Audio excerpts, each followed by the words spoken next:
think I found one of the most affordable ways to travel to Indonesia every single day. Welcome to our Bumbu series where we learn about Indonesian spices. Candlenuts are similar to macadamia. The main difference is that candlenuts are slightly toxic and laxative, so you're not supposed to eat them raw.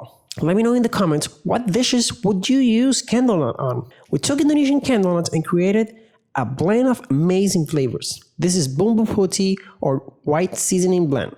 It highlights piney flavors of galangal and, you guessed it right, nutty candlenut. This blend is excellent with lamb, noodles, rice, and vegetables. One of my favorite recipes that we've made so far was nasi goreng, Indonesian fried rice. You will have a party of flavors in your mouth.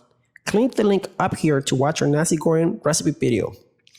We also include fresh kaffir leaf, Indonesian bay leaf, lemongrass in this blend. Thanks to our local farms in South Florida, every single ingredient is fresh and high quality.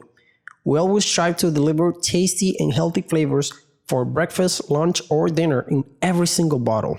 Unlike candlenut, you can eat this blend straight out of the bottle, so no cooking is necessary. You can use them as a spread, dip, marinade, and base on any of your food craving needs. After sniffing and tasting it, I got a sap-like ginger and umami savory flavors.